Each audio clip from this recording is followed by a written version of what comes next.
En este video vamos a terminar el tema de maderas y vamos a comenzar hablando acerca de la humedad, que es un asunto sumamente importante en relación al uso de la madera en la construcción. El contenido de humedad influye sobre todas las propiedades de la madera. El agua puede encontrarse en las cavidades celulares como agua libre o en las paredes celulares, adherida a las mismas por enlaces tipo puente de hidrógeno. El contenido de humedad para el cual las cavidades celulares están vacías, es decir, los huecos dentro de las células están vacíos, pero las paredes celulares contienen la mayor cantidad posible de agua, se llama punto de saturación de las fibras.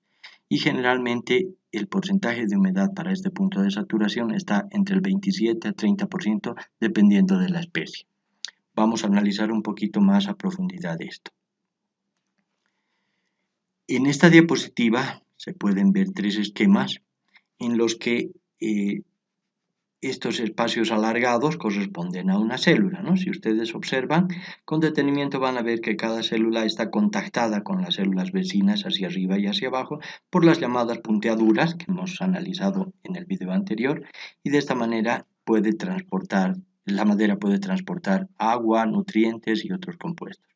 Entonces, cuando la madera está en estado verde, es decir, cuando recién se ha derrumbado el tronco, entonces la madera contiene agua tanto en las cavidades celulares, es decir, aquí dentro de las células, en los huecos de las células, y también en las paredes celulares, es decir, aquí en los bordes donde estamos viendo, el agua también está presente.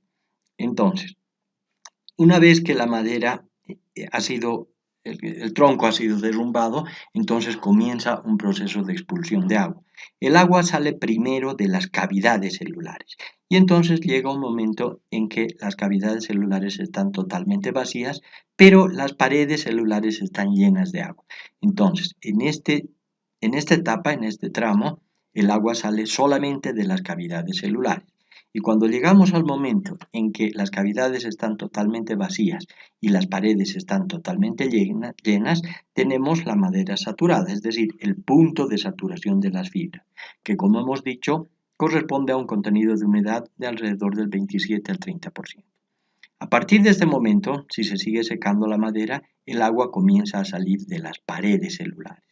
Y entonces ese proceso de expulsión de agua de las paredes celulares conlleva dos consecuencias importantes. En primer lugar, se produce una contracción, es decir, las células empiezan a acercarse unas a otras, y por otro lado, se produce un aumento de resistencia mecánica. Y aquí, en el extremo derecho de la diapositiva, tenemos la madera anhidra, quiere decir que es una madera que está totalmente libre de agua, es decir, el agua ha salido tanto de las cavidades como de las paredes celulares. Este es un estado artificial. Para llegar a esto es necesario meter la madera en el horno y solamente así es posible conseguir este estado sin ninguna cantidad de agua, ni en las cavidades ni en las paredes. Entonces, la eliminación del agua contenida dentro de las paredes celulares, o sea, el paso de la madera saturada a la madera anhidra, resulta, como hemos dicho, en un incremento de la resistencia mecánica y una marcada contracción. Normalmente, hay que decirlo, la madera se encuentra en un estado intermedio entre estos dos. Es decir, existe algo de contenido de humedad en las paredes celulares y ese estado no es ni el punto de saturación ni el contenido anhidro totalmente. Vamos a profundizar en esto más adelante. Entonces, por debajo del punto de saturación de las fibras, la madera es un material higroscópico, es decir, absorbe humedad del ambiente si está seca y despide humedad hacia el ambiente si está húmeda. O sea, tiende a obtener un contenido de humedad de equilibrio. Fíjense que esto es muy importante. Ese contenido de humedad de equilibrio con el medio ambiente es un estado en el cual la madera no absorbe ni elimina agua por difusión. Entonces, para cada temperatura y humedad relativa del ambiente, la madera tiene un contenido de humedad de equilibrio. Repito, para cada temperatura y humedad relativa del ambiente, la madera tiene un contenido de humedad de equilibrio y es, por debajo del punto de saturación de las fibras, un material higroscópico. Como hemos dicho anteriormente, en la medida en que la madera va secando por debajo del punto de saturación, se produce un aumento de la resistencia mecánica. En este gráfico tenemos un diagrama que nos muestra la resistencia a compresión en función del contenido de humedad, tanto por encima del punto de saturación, como se ve aquí para contenidos de humedad del 40, 60, 80, 100%, como por debajo del punto de saturación. Aquí, con esta flecha, se muestra el punto de saturación de las fibras, que está aproximadamente entre el 27 y 30%, como hemos dicho antes, ¿no? Entonces, si la madera continúa secándose por debajo de este punto, se produce un marcado aumento de la resistencia mecánica, como pueden ver ustedes. Por encima del punto de saturación, la madera prácticamente no cambia su resistencia mecánica. Es decir, si bajamos del 100% al 80% del contenido de humedad, no se produce ningún aumento de resistencia. Pero si empezamos a bajar por debajo del punto de saturación, entonces la madera comienza a adquirir más resistencia. En este gráfico, que lo consideramos muy importante y recomendamos su estudio detenido, se muestra el contenido de humedad de equilibrio de la madera para diferentes condiciones ambientales. Si ustedes analizan el gráfico, van a ver aquí que en la parte izquierda tenemos la humedad relativa del ambiente, del aire, en porcentaje. Y abajo tenemos la temperatura del ambiente en grados centígrados. Finalmente, en la parte derecha, aquí en el eje donde dice humedad límite de la madera en porcentaje, tenemos el contenido de humedad de equilibrio. Entonces, el contenido de humedad de equilibrio corresponde a lo que tenemos aquí a la derecha. Entonces, si ustedes se fijan, si asumimos una temperatura ambiente de 15 grados centígrados y una humedad relativa del 30%, que puede ser un estado bastante lógico en el invierno, en la parte occidental de nuestro país, entonces eso nos indica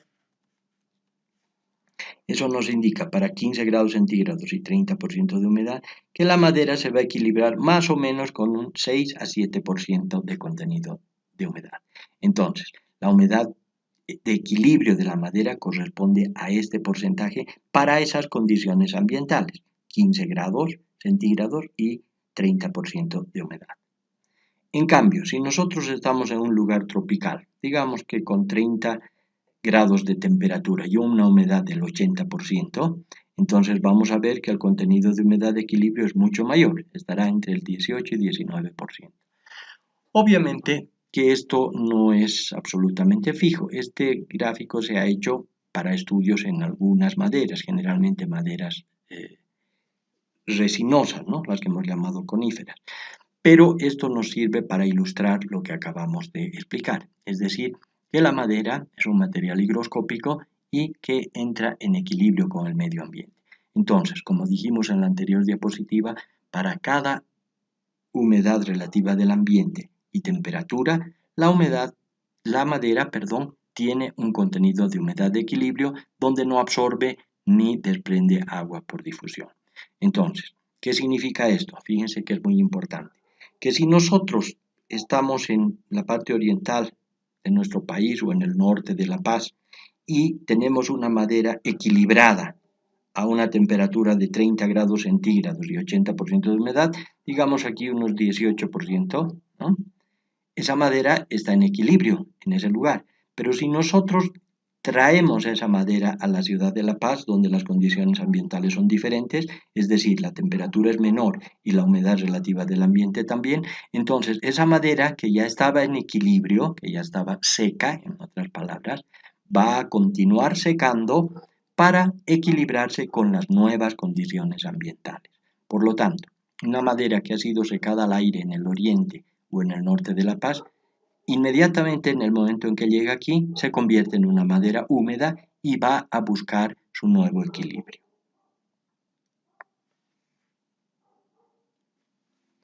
Aquí tenemos en esta diapositiva los diferentes contenidos de humedad de equilibrio en la ciudad de La Paz. Fíjense que con la variación de las condiciones ambientales a lo largo del año, se produce también una variación en el contenido de humedad de equilibrio en un mismo lugar. Como ustedes saben, aquí los meses de enero y febrero en la ciudad de La Paz tenemos mayor contenido de humedad, son meses lluviosos, donde la humedad aumenta, y entonces en este tiempo se observa aquí cómo el contenido de humedad de equilibrio es mayor en la ciudad de La Paz. Fíjense que todo esto es para la ciudad de La Paz. Si nosotros vamos avanzando en el año, entramos a los meses de invierno, meses más secos, llegamos al mes de junio y julio y vemos que el contenido de humedad de equilibrio es bastante menor, ha bajado de 12.7, 8 más o menos a 8%. ¿No? Y si continuamos avanzando en el año, ese contenido de humedad de equilibrio va subiendo otra vez, hasta alcanzar los mismos valores que habíamos tenido en los meses de enero y febrero.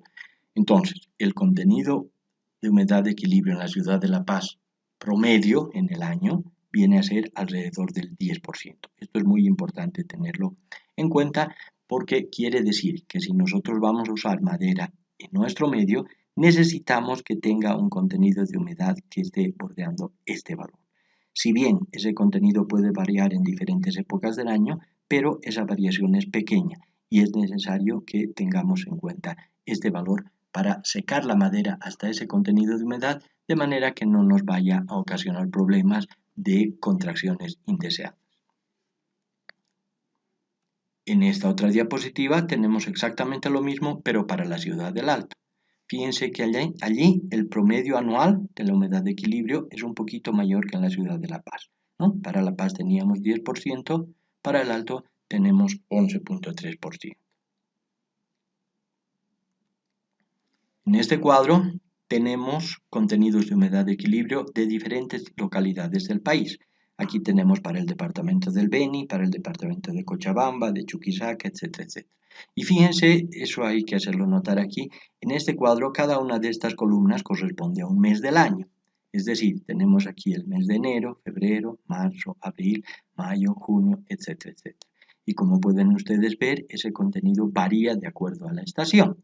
En la localidad de Trinidad, por ejemplo, tenemos una variación que va desde el 16% en el mes de enero hasta el 12% en el mes de agosto aproximadamente, ¿no?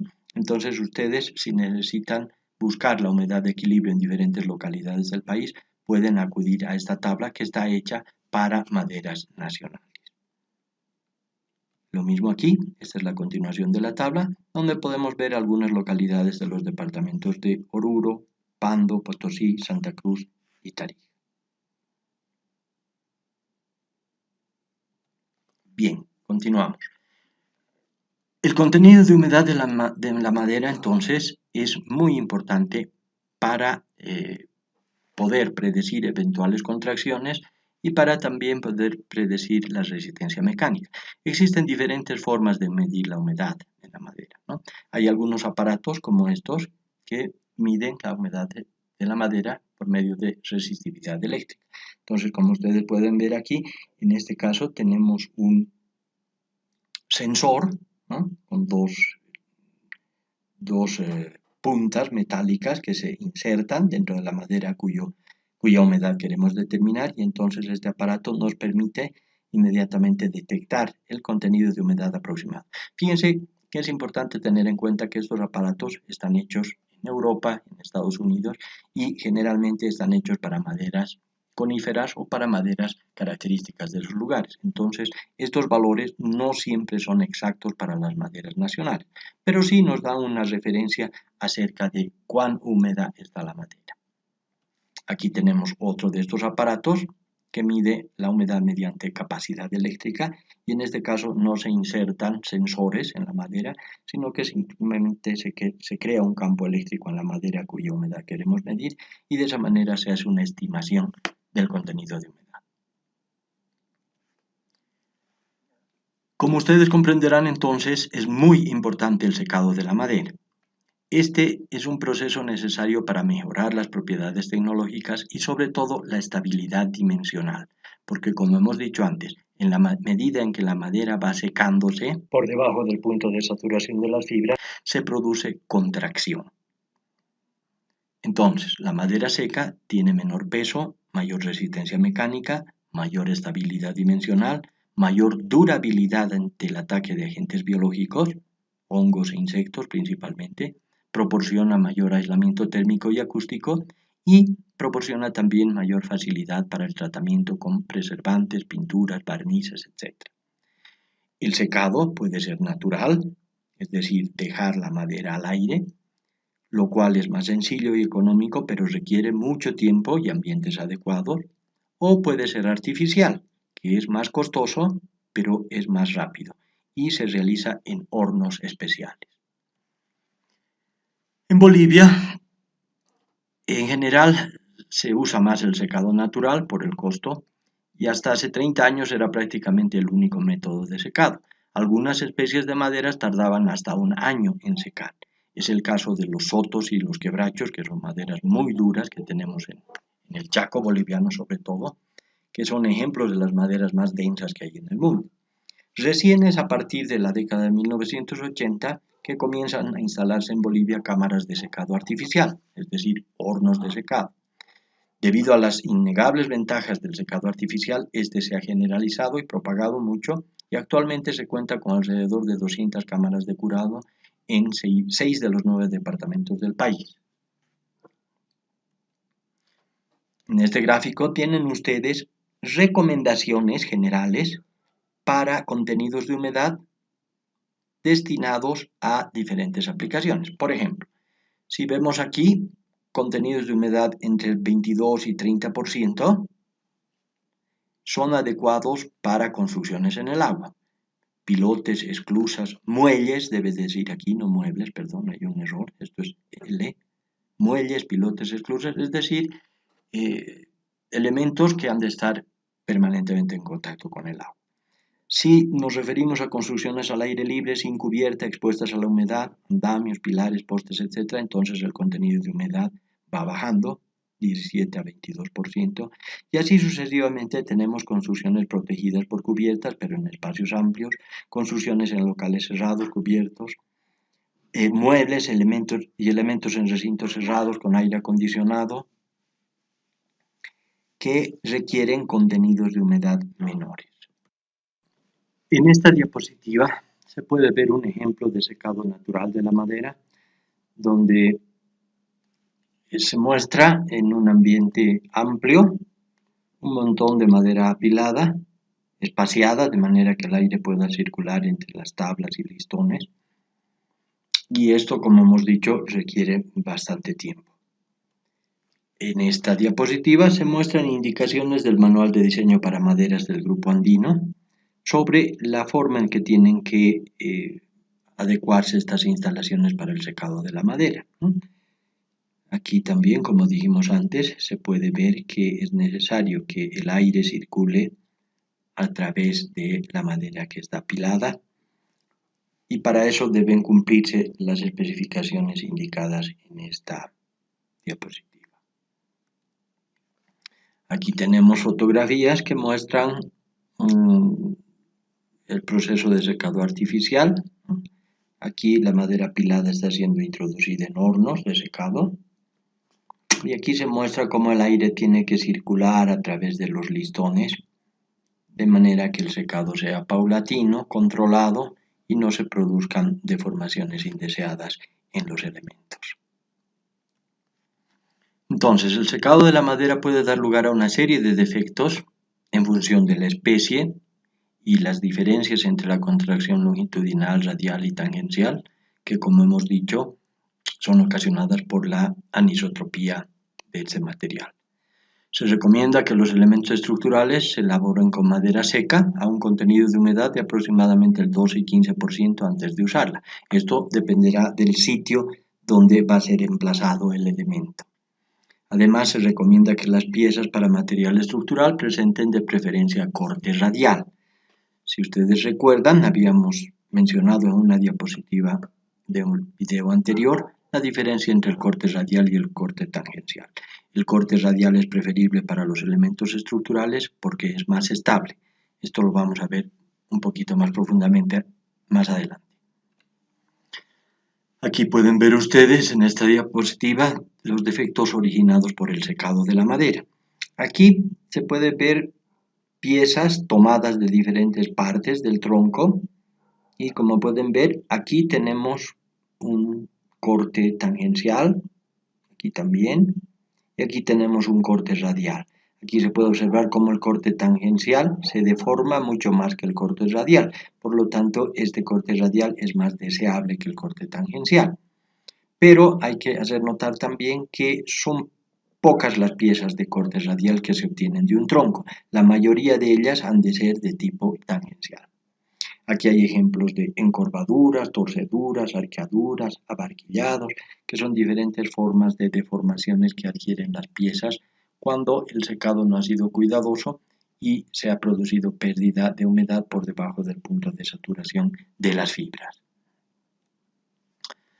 Vamos a hablar un poquito ahora acerca de la densidad de la madera.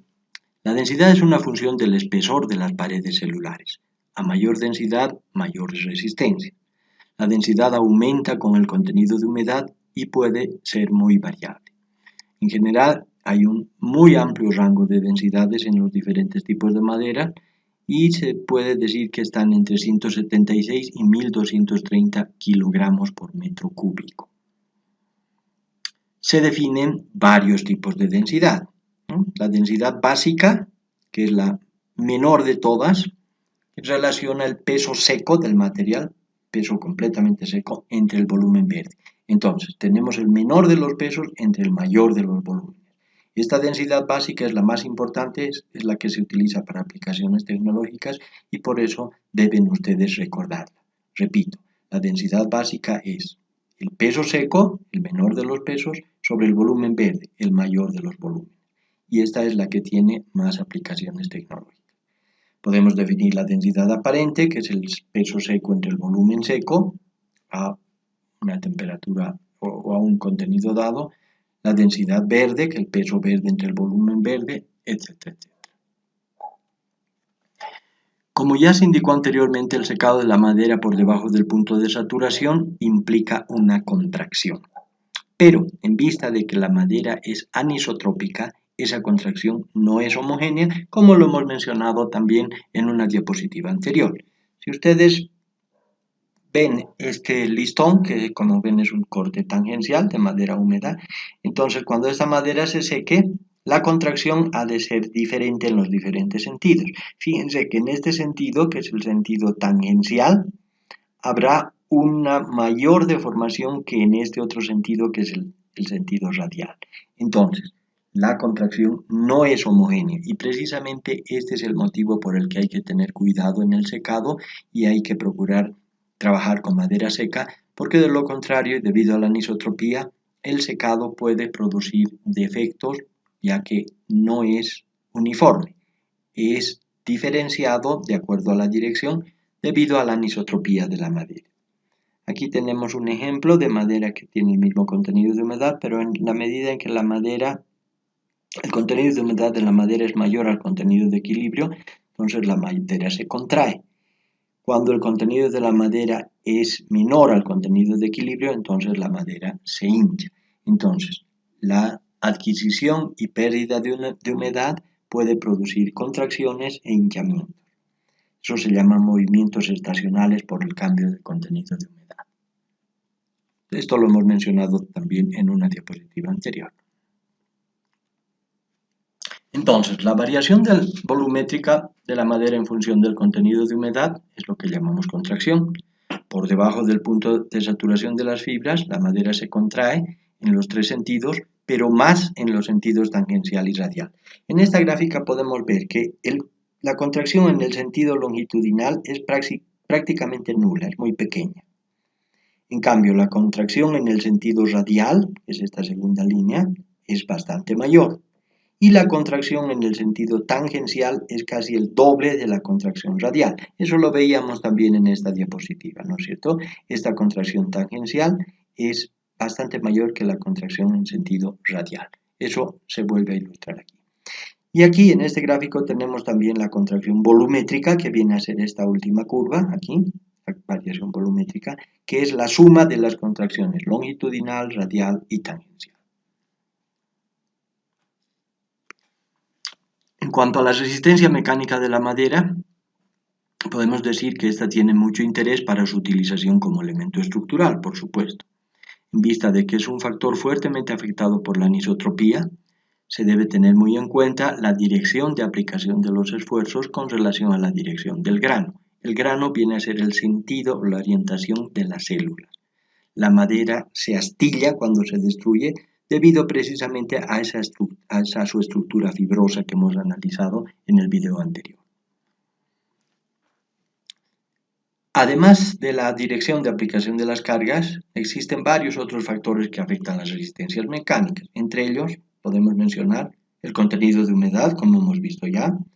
La parte del tronco de la que se ha obtenido la probeta de ensayo es diferente a una probeta de madera de duramen que una probeta de madera de albura, ¿no? La especie, hay especies que son mucho más duras y resistentes que otras.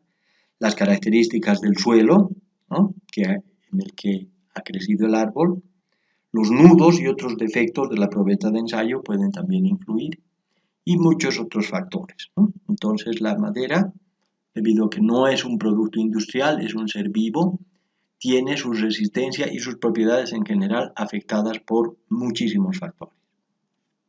Aquí tienen ustedes unas imágenes que son nuestras, tomadas en el Instituto de Ensayo de Materiales, acerca de los ensayos de flexión, en este caso, donde una viga se pone apoyada aquí, en dos extremos, y se aplica una carga central puntual.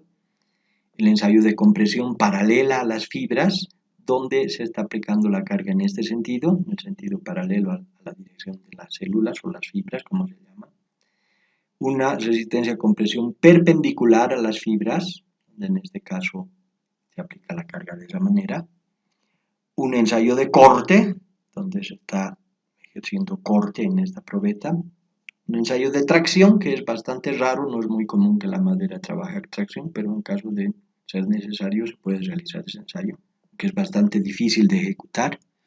Y un ensayo de dureza Hanka, donde se puede ver que con un indentador se está haciendo una penetración en la superficie de la madera para evaluar la capacidad que tiene esta a resistirse a ser deformada en su superficie. Ustedes saben que la dureza, por definición, es eso, la oposición del material a ser deformado en su superficie. Vamos a hablar un poco más de esto en laboratorio. En cuanto a la durabilidad de la madera, podemos decir que la madera tiene sus propios mecanismos de protección.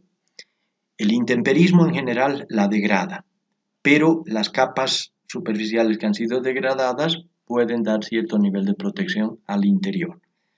Las sustancias extractivas que hemos estudiado anteriormente, que existen en el duramen, son también protección contra el ataque de hongos y de insectos. Y la lignina, como hemos mencionado también, protege a la celulosa del agua.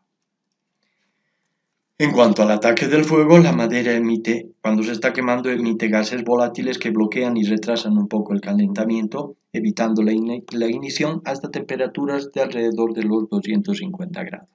Entonces, si bien la madera es un material que se degrada, de acuerdo a las especies puede haber un mayor o menor grado de protección contra los efectos nocivos del intemperismo, de los ataques biológicos y del fuego. Para mejorar esa resistencia a los agentes agresivos, la madera puede ser procesada. Como hemos visto ya, la madera no procesada tiene varias deficiencias. Es variable, es anisotrópica, es proclive a contracciones diferenciadas y además es disponible en dimensiones limitadas. Todos estos defectos pueden ser solucionados, o al menos en parte, reduciéndola a pequeñas unidades y luego reconstituyéndola en forma de placas o tableros, como es el caso de la madera aglomerada, el plywood, que se suele llamar venesta en nuestro medio, que son láminas delgadas, encoladas con el sentido del grano entrecruzado. Es decir, se pone una lámina con el sentido de un grano en una dirección y la siguiente lámina con el sentido del grano en la dirección perpendicular. O como el caso del finger joint, que son pedazos encolados, y aquí literalmente finger joint quiere decir unión tipo dedo, como vamos a mostrar en las siguientes diapositivas, ¿no? Aquí tenemos ejemplos del plywood, que es el nombre internacional de un tablero formado por un número impar de láminas delgadas de madera encoladas de manera que la dirección quede intercalada, como hemos mencionado ya para la venesta. En Bolivia, la venesta o madera contrachapada tiene 3 láminas, ¿no? Existen también otros productos con mayor número de láminas. Generalmente se les llama contrachapados, ¿no? Tableros. Tenemos aquí el caso del finger joint, donde como pueden ver ustedes se hace un corte especial en la madera de manera que la superficie de encolado sea incrementada. Y entonces se pueden utilizar pedazos pequeños, como ven ustedes aquí en esta figura, ¿no? Pedazos de tablas pequeños que han sido encolados con esta unión tipo finger joint para constituir vigas y tableros de mayores dimensiones. Entonces, de esta manera se pueden aprovechar piezas que de otra manera serían desperdiciadas para hacer elementos de mayores tamaños. Fíjense que todos estos procesamientos, ¿no?, nos permiten reducir la anisotropía y además elaborar piezas de mayor tamaño. Aquí tenemos el caso de paneles de partículas aglomerados, que son paneles hechos a base de astillas de madera y acerrín, que son previamente secados y mezclados con colas para formar capas delgadas que luego son prensadas a elevadas temperaturas. Esos tableros pueden tener diferentes tipos de acabado. Aquí tenemos algunos paneles de fibras también. En este caso se utilizan fibras más pequeñas y no astillas de mayores dimensiones, como hemos visto en la diapositiva anterior. Estos tableros pueden tener muchos tipos de acabados. La preservación de la madera. Hemos visto que la durabilidad natural de la madera es bastante limitada, pero se puede incrementar mediante procedimientos artificiales. La preservación de la madera se realiza mediante la aplicación de sustancias sólidas disueltas con solventes. Hay muchos productos industriales que nos sirven para este propósito. No es el objetivo de nuestra materia profundizar en esto, pero es bueno que ustedes tengan una noción al respecto. Estas sustancias artificiales se introducen para modificar la composición química de la madera, haciéndola menos apetecible para los organismos que la atacan. Uno de los agentes que más ataca la madera, que es muy difundido, son las termitas, ¿no?, que son organismos vivos, insectos, que producen un alto grado de deterioro en la madera. Es bueno decir aquí que cuando una madera ha sido atacada por termitas, prácticamente es imposible curarla completamente. Se puede retrasar la acción devastadora de estas criaturas, pero en ningún caso es posible eliminarla totalmente. En Bolivia se calcula que existen aproximadamente 200 especies de maderas. De estas 200, las más comerciales son el cedro, la maramacho, el ochó, el roble, el tajibo, el gabún, el almendrillo y varias otras que vamos a mencionar un poquito más adelante en este video. En Bolivia se explota mucho la madera para la exportación y también hay mucho material que sale de contrabando, lamentablemente, por el escaso control que hay en nuestras fronteras. Existen algunas plantas industriales que procesan madera para elaborar venesta, parquet, machimbre, elementos de carpintería blanca, muebles, etc. Pero todavía se encuentra mucho material traído del exterior en el mercado. Como hemos dicho ya, el contrabando a los países vecinos es un grave problema que ocasiona la pérdida de algunas de las mejores especies maderables de nuestro medio. Debe saberse que aquí en Bolivia tenemos algunas de las especies más duras del mundo. Como decíamos, es el caso de los sotos, los quebrachos, el urundel, conocido normalmente como cuchi en nuestro medio, y muchas otras especies más. Es notable el caso de las misiones jesuíticas en el oriente de nuestro país, sobre todo en la Chiquitanía, donde se pueden ver hermosas construcciones de iglesias hechas con algunas de las especies más duras que se encuentran en nuestro país. Estas imágenes corresponden a la iglesia de Concepción, una de las misiones en la Chiquitanía boliviana, una de las misiones jesuitas. Como ustedes saben, los jesuitas desarrollaron un trabajo importante de civilización, entre comillas, de los pueblos del oriente boliviano, hasta aproximadamente el 1770 y tantos que fueron expulsados. Y en esa actividad, entonces, aparte de construir estas iglesias, desarrollaron un montón de actividades culturales, ¿no? Como la música, la escultura, etc. Y esto no es nada más que un ejemplo de la arquitectura que dejaron los jesuitas en nuestro país. Esta es una de las más bellas iglesias de la Chiquitanía Nacional. Pueden ver aquí las columnas que tanto en el exterior como en el interior de la iglesia están hechas de madera cuchi y han sobrevivido al tiempo pese a que han pasado tantos años, ¿no? Algunos factores que limitan la expansión de la industria maderera en Bolivia son los siguientes, hay que mencionarlos para tomarlos en cuenta.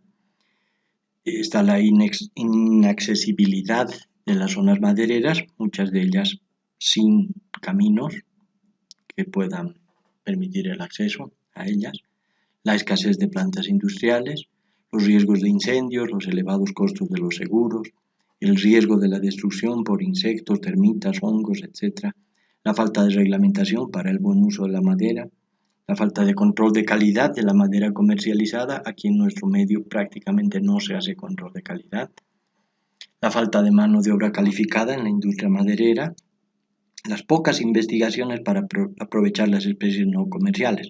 Hay que decir que de lo poco que se ha hecho, algo se ha hecho en el Instituto de Ensayos de Materiales. Lo vamos a nombrar un poquito más adelante. La falta de promoción para divulgar las especies poco aprovechadas y sus aplicaciones. Muchas veces algunas especies muy valiosas en nuestro país son utilizadas como leña, ¿no? A nivel internacional se puede decir que una de las especies más valoradas es la llamada teca, que es originaria del sudeste asiático, de Tailandia, Indonesia, de por ahí. Esa madera, la madera teca, es una de las más valiosas a nivel mundial y no es porque sea ni la más dura, ni la más bella, ni la que crece más rápido, nada de eso. Pero es una madera que concentra entre sus particularidades algunas de estas propiedades. Es decir, es bastante bella, es bastante resistente, es muy estable dimensionalmente, es relativamente fácil de trabajar, crece con relativa rapidez comparada con otras especies, etc. Entonces, para que una madera, para que una especie maderable sea debidamente valorada en el mercado internacional, es necesario que reúna una serie de factores que la hagan apreciable y comercialmente utilizable. Vamos a hablar ahora acerca de la nomenclatura maderera. En nuestro medio se le llama grueso o espesor a la parte angosta de la sección y esta dimensión se da en pulgadas. Se denomina ancho a la parte ancha de la sección, también se utilizan pulgadas para esto, y entonces escuadría viene a ser la relación entre el espesor y el ancho. Por ejemplo, un tablón de escuadría 2×6 quiere decir que tiene 2 pulgadas de espesor y 6 pulgadas de ancho. El largo generalmente viene dado en metros lineales. Entonces, por ejemplo, un listón es una pieza de 2×2 o de 2×3 pulgadas. Una tabla o tablón es una pieza de 2×4, 2×5 o 2×6 pulgadas. Y una viga ya tiene dimensiones mayores a las indicadas. Es importante que ustedes conozcan la medición comercial de la madera en la construcción y no solo en la construcción, en general en nuestro medio se utiliza el pie cuadrado o pie tablar. Esto equivale al volumen de una pieza de 12 pulgadas por 12 pulgadas por 1 pulgada, es decir, un pie por un pie por 1 pulgada. Entonces, para hacer las transacciones comerciales se debe reducir las piezas a pies cuadrados porque el precio se suele dar en función de la cantidad de pies cuadrados. Por ejemplo, 5 listones de 3 metros de largo y una escuadrilla de 2×3 pulgadas se convierten en 25 pies cuadrados mediante el siguiente procedimiento. Si tenemos 3 metros de largo para los listones, podemos apreciar que eso es aproximadamente 10 pies. Entonces, haciendo ese redondeo y poniendo en lugar de 3 metros 10 pies, tendríamos los 5 listones por 2 pulgadas de espesor por 3 doceavos, que viene a ser una parte de uno de los pies, ¿no? Y 10 pies de longitud. Haciendo esta multiplicación tenemos 25 pies cuadrados. Entonces, esta es la cantidad de listones, aquí tenemos el espesor en pulgadas y aquí tenemos las otras dos dimensiones en pies tablares. Como son solo 3 pulgadas, tenemos 3/12 de pie y en este caso tenemos 10 pies. Eso hace un total, repito, de 25 pies cuadrados. De hacer notar que un pie tiene 12 pulgadas. Aquí tenemos otro ejemplo para ilustrar esto, ¿no? Como hemos dicho anteriormente, un pie tablar viene a ser un pie por 1 pulgada de espesor y si anotamos que cada pie equivale a 12 pulgadas, podemos expresarlo también en centímetros, como en este caso, equivaldría a 30,48 centímetros. Y entonces un volumen en pies tablares vendría a ser la base por la altura, por la longitud en centímetros, divididos entre este valor. ¿Y de dónde sale este valor? Este valor viene a ser 30,48 centímetros, que es un pie, por 30,48 centímetros, otro pie, y 2,54 centímetros, que es la pulgada de espesor. Entonces, si multiplicamos todo eso, tenemos 2.360 centímetros cúbicos. O sea, un pie tablar o pie cuadrado equivale a 2.360 centímetros cúbicos. Y entonces, si queremos traducir cualquier volumen expresado en centímetros cúbicos a pies tablares, hacemos la siguiente operación. En este caso tenemos un volumen de 1 metro cúbico, entonces tenemos 100 centímetros cúbicos de base, 100 centímetros de base, 100 centímetros de altura y 100 centímetros de longitud.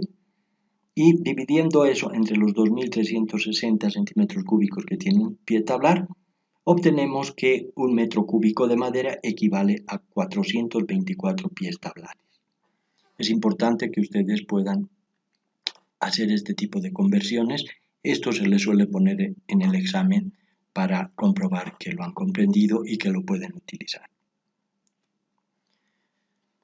Bien, en cuanto a los usos de la madera, de acuerdo a sus propiedades, de acuerdo a las características de cada especie, la madera puede ser utilizada en muy diversas aplicaciones. Puede utilizarse con fines estructurales, como vigas, columnas, cerchas, etc. Aquí podemos distinguir entre la madera de construcción pesada o construcción ligera. Se puede usar para pisos, para obras interiores, para obras exteriores, para durmientes, que son las bases sobre las que se colocan las rieles de los ferrocarriles. Se puede usar para encofrados, todavía se utiliza mucho en esta aplicación, o se puede usar con madera rolliza, fundamentalmente para apuntalamiento. Ustedes tienen en el texto de la materia un acápite, es el acápite 10.10, que titula Usos y aplicaciones probables de 55 especies de maderas bolivianas. Esto es un resumen del capítulo 5 del libro Maderas de Bolivia, características y usos de 55 maderas tropicales, de los ingenieros Silverio Vizcarra Altamirano y Raúl Lara Rico, en su edición de febrero de 1992. Aquí pueden encontrar ustedes una indicación sobre las especies adecuadas para diferentes aplicaciones.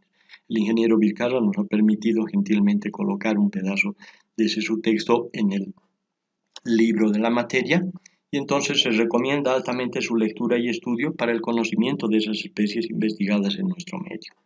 Entonces deben ustedes leer y estudiar esto para su conocimiento futuro.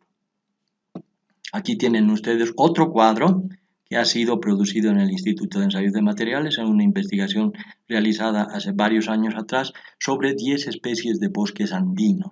Fíjense que estas ya no son maderas tropicales, son especies de bosques andinos.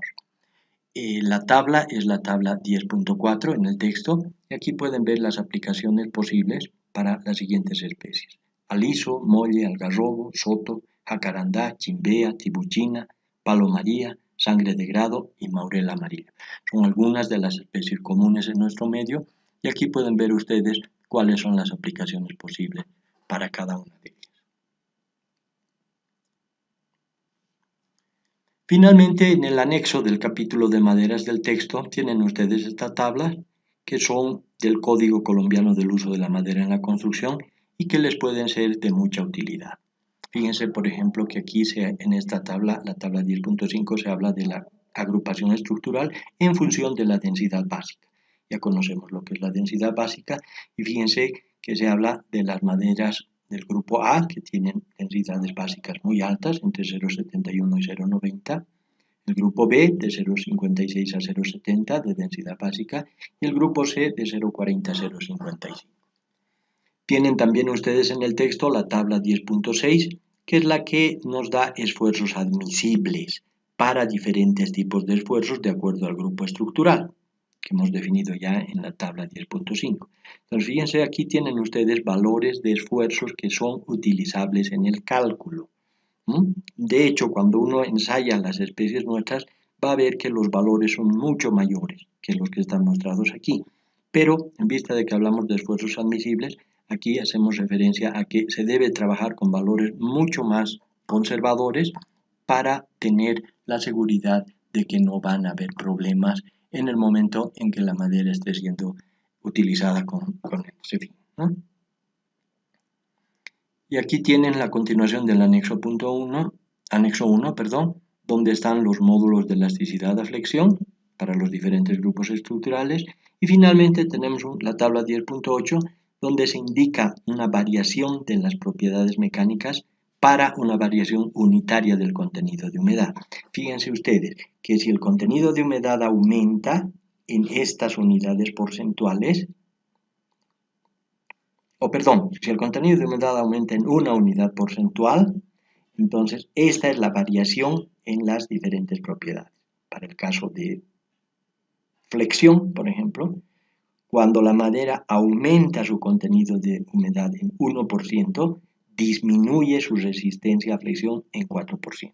Es así como debe interpretarse esta tabla. Esto lo vamos a abordar un poquito más en detalle en los laboratorios.